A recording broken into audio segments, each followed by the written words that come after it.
In this conceptual aside, we'll talk about something you need to understand if you're going to deal with server code in Node. But if you're coming from web development primarily in the browser, you may not have dealt with as much. We're going to talk about binary data, character sets, and encoding. Big word alert. What do we mean by binary data? Well, that's data stored in binary, which is sets of zeros and ones. And you probably are familiar with the idea that a computer is essentially representing data in zeros and ones. It's the core of the math that computers are based on. Each one, or zero, is called a bit, which is short for a binary digit. And when we're talking about binary data, we're really talking about numbers. A binary number like this one is representing a value with only two digits, either a 0 or a 1. How does it do that? Well, it's math. Looking from right to left, each digit is associated with 2 to the something power. So 2 to the 0 power is 1. 2 to the first power is 2. 2 to the second power is 4. 2 to the third is 8. And so then we multiply these values. Now 0 times anything is 0, so we end up with 1 plus 0 plus 4 plus 0. See that? 1 times 2 to the second is 4. 1 times 2 to the 0, 2 to the 0 is 1, and then we add them, and so this is the binary representation of 5. This is the number 5 in binary. And because each place we're calculating based on 2 to the something power, we call it base 2. That's binary. It's base 2 representation of a number, and we only need then 2 digits to represent this number. It actually works the same when you're dealing with numbers that we're used to, like 53. Well, how do we know this is 53? Well, there's a 3 and there's a 5. And going right to left, 10 to the 0 power is 1, and 10 to the first power is 10. So we multiply, and then add the result. So it's 50 and 3. So that's right, that's why it's 53. This is the math that we're used to doing, and because we're basing it off 10 to the something power, it's base 10. And we need 10 digits to represent it. 1, 2, 3, 4, 5, 6, 7, 8, 9, and 0. Those are the 10 digits that we use to represent numbers. But binary only needs 2 digits to represent numbers, a 0 and a 1. And for that reason, binary is awesome for computers, because we can easily represent binary data physically.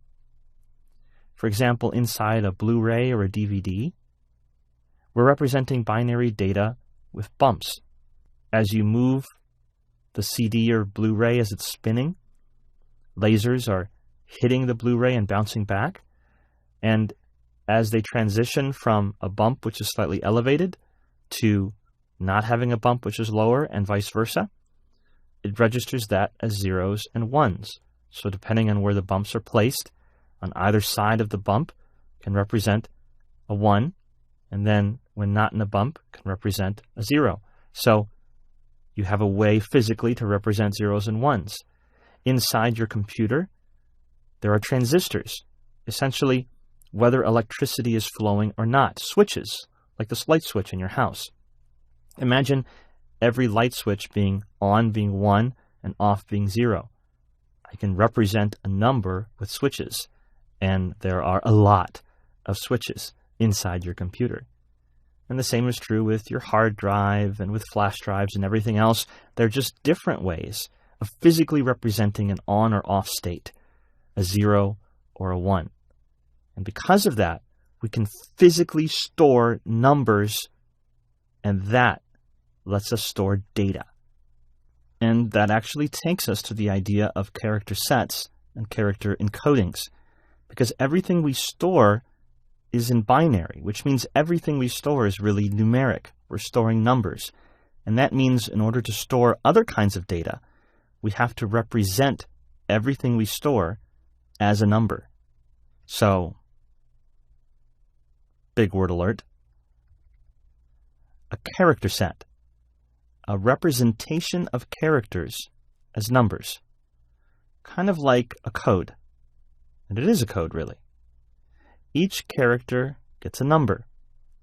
Unicode, ASCII, those are types of character sets where characters get a number assigned to them.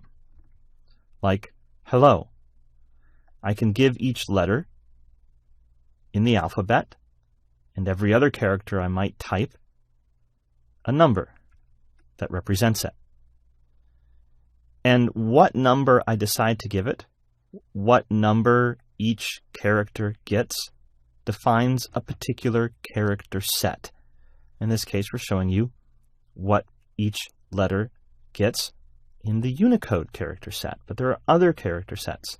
And all it is me saying, hey, I'm going to decide on a number that means a particular letter. So I can map a number to a letter. That's a character set. Now, Unicode is very popular because while we may have a small amount of characters in languages like English and Spanish and French and others, there are other languages that require a lot more characters, like Japanese or Chinese or others. And so we need larger character sets, and for that reason, we need bigger numbers, because we need more numbers available to us to be able to represent all the characters. And that means we need more bits for every character. So in this case, we're just saying that we're going from the letter to a number. But remember, the number itself is stored in binary. So big word alert. Character encoding. How characters are stored in binary. So those numbers from the character set, those are called code points. And they're converted and stored in binary. Now, there are different ways that I could store a number in binary. And so I have a number, and the character set says, all right, here are the numbers that each one represents. And then the character encoding, in this case we're showing UTF-8, determines how we're actually going to store the number in binary. Now, you might be thinking, but there's only one way to store a number in binary. Each number is specific zeros and ones, and that's true. But when we're talking about encoding, what we're really talking about fundamentally is how many bits we use to represent each number. In this case, UTF-8, we have 8 bits, 8 digits to represent a number. You can see that each number gets 8 bits available to it, even if it doesn't need all of them, even if there's zeros to the far left. And the reason is because the more bits, the more digits we have, the bigger the number we can represent. So UTF-8 is popular because the more numbers we have, the more characters we can use, and so it's great for international usage, for languages that have more characters than others. And all these zeros and ones don't have the spaces like they do here, but rather are just crammed together as a sequence of data.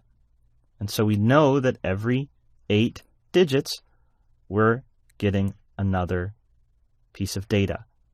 And since it's character encoded UTF-8, we know it's 8 bits, and so we can figure out what the number is, and that number is a character set. And so, in this case, Unicode, the number matches to a letter. And so we know what letter that binary number represents. Make sense? So character sets and character encodings. When we talk about character sets, we're talking about what number is each character represented by. We assign each character, letters and symbols, a number. Character encoding means how many bits are we using to store that number. The more bits, the more characters we can store because the number is bigger. UTF-8 on the internet is by far the most popular.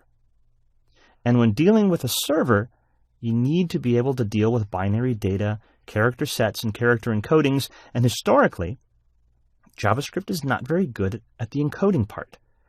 JavaScript handles Unicode okay, translating letters to numbers and back and forth, but the pure raw binary data, JavaScript doesn't have a lot of features to deal with.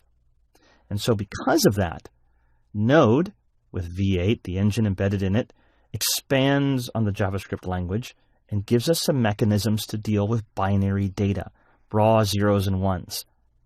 This is good because if we're dealing with files or information flowing across the internet, in JavaScript, we need to be able to deal with binary data.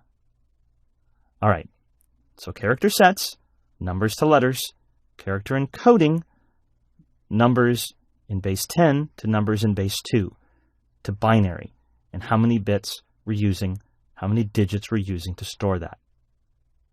Got that? All right, we're ready to move on.